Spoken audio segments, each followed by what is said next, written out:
Christophe Deboff, NeoEco, cofondateur donc de NeoEco depuis 2008, et nous sommes spécialisés dans l'ingénierie des boucles d'économie circulaire. L'économie circulaire, c'est la possibilité de créer à partir de déchets, de les avoir triés, une nouvelle matière ou une nouvelle énergie qui sera à chaque fois locale. On va chercher qu'elle soit durable, ça va permettre de réduire les transports et ça va permettre aussi de créer de la valeur, aussi bien sur des emplois locaux que sur une dimension aussi de sauvegarder la matière première naturelle. Le process pour arriver à une boucle d'économie circulaire complète, il a plusieurs étapes. La première étape, c'est de prendre un déchet, de bien le caractériser pour savoir ce qu'il y a dedans. Ensuite, la deuxième étape, ça va être de le trier par des moyens mécaniques ou chimiques. Et puis la troisième étape, quand on va avoir obtenu soit une matière première secondaire, donc on va la réutiliser pour l'industrie, ou soit un combustible potentiel qui va devenir une énergie.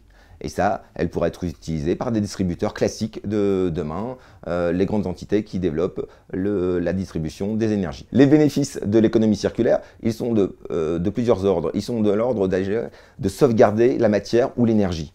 Ça, c'est un enjeu fort puisque on a une énergie et une matière qui est limitée sur la Terre. C'est aussi de penser à des boucles locales, c'est-à-dire qu'on pense à réutiliser des vieux matériaux ou des anciennes énergies. On va aussi regarder comment on peut créer des emplois aussi locaux grâce à ces nouvelles boucles aussi.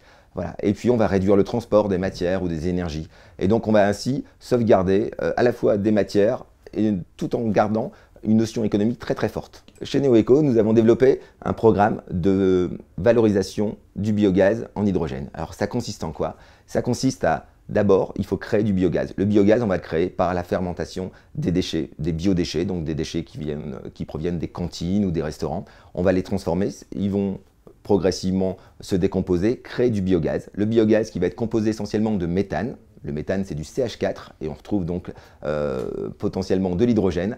Alors le méthane, il est déjà utilisable en énergie, mais on peut aller plus loin et encore de manière plus innovante vers l'hydrogène.